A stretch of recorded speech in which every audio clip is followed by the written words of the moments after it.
नमस्कार मित्रांनो, मी प्रमोद पवार आपले ऑल इन वन या यूट्यूब चॅनलवर तसेच फेसबुक चॅनलवर पुन्हा एकदा सर्वांचे स्वागत करतो. मित्रांनो, आपल्या या चॅनलवर वेळोवेळी सरकारविषयी जे काही योजना आहेत त्याबद्दलची माहिती आपण या चॅनलच्या माध्यमातून घेऊन येत असतो.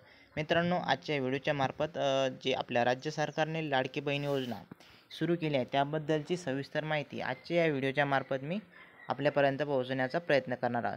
त्यासाठी मित्रांनो, जर आपण माझ्या चॅनलवर नवीन असाल तर चॅनलला सबस्क्राईब करून ठेवा आणि अशाच व्हिडिओसाठी बेल आयकॉनलाही प्रेस करून ठेवा, म्हणजे तुम्हाला लवकर व्हिडिओ पाहायला मिळतील.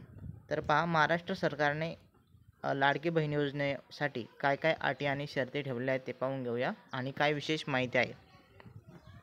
लाडकी बहीण योजना 2024 महिलांना आर्थिकदृष्ट्या स्वावलंबी करण्यासाठी महाराष्ट्र सरकारच्या महत्त्वाकांक्षी योजना. महाराष्ट्र सरकार नेहमी नागरिकांसाठी विविध योजना राबवत असते. यावेळी मध्य प्रदेश सरकारच्या पावलावर पाऊल टाकत महाराष्ट्र सरकारने देखील महिलांसाठी एक महत्त्वाकांक्षी योजना राबवण्याचा निर्णय घेतला आहे. लाडकी बहीण योजना म्हणून या योजनेचे नाव असून महाराष्ट्र राज्यात तब्बल 90 ते 95 लाख महिला या योजनेचा लाभ घेऊ शकणार आहेत. चला तर मग अधिक सविस्तरपणे जाणून घेऊया महाराष्ट्र सरकारच्या महिला आर्थिक स्वावलंबी बनविणाऱ्या योजनेबद्दल. लाडकी बहीण योजना महाराष्ट्र योजनेचे उद्देश. महाराष्ट्र शासनामार्फत राबविण्यात येणाऱ्या लाडकी बहीण योजनेअंतर्गत महिलांना आर्थिकदृष्ट्या स्वावलंबी करून त्यांची मदत करणे हा या योजनेचा उद्देश आहे. ज्या महिलांना कोणाचाच आधार नाही किंवा कोणतेही कायमस्वरूपी रोजगाराचे संसाधन नाही अशा महिला या योजनेचा लाभ घेऊ शकणार आहेत. दारिद्र्य रेषेखालील महिला आणि विधवा, परित्यक्ता व घटस्फोटित महिला देखील या योजनेचा लाभ घेऊ शकणार आहेत. महाराष्ट्र सरकारच्या लाडकी बहीण योजनेअंतर्गत ज्या महिला लाभार्थी ठरणार आहेत त्यांना राज्य सरकार दर महिना 1200 ते 1500 रुपये देणार आहे. त्यामुळे महाराष्ट्र सरकारच्या तिजोरीवर 20 ते 25 हजार कोटी रुपयांचा आर्थिक भार येणार आहे.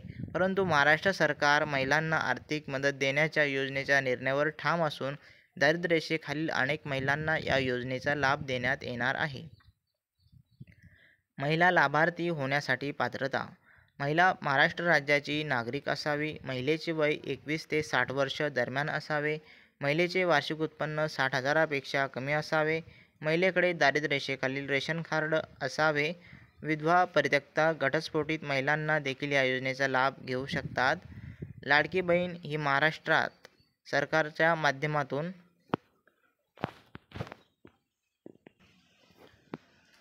राबवण्यात येणाऱ्या योजनेसाठी अर्ज करताना महिलांकडे पुढील कागदपत्रे असणे आवश्यक आहे.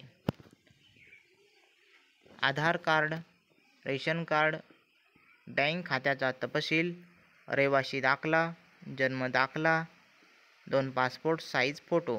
लाडकी बहीण योजनेच्या अंतर्गत गरीब महिलांना आर्थिक मदत दिली जाणार असून पहिल्या टप्प्यात महाराष्ट्रातील दारिद्र्य रेषेखालील तब्बल 90 ते 95 लाख महिलांना या योजनेत सामावून घेतले जाणार आहे.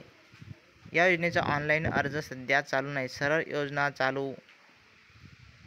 सदर योजना ऑनलाईन चालू झाल्यावर आपणास कळवण्यात येईल. तर ही होती अत्यंत महत्त्वाची अशी बातमी माझ्या बंधू आणि भगिनींसाठी.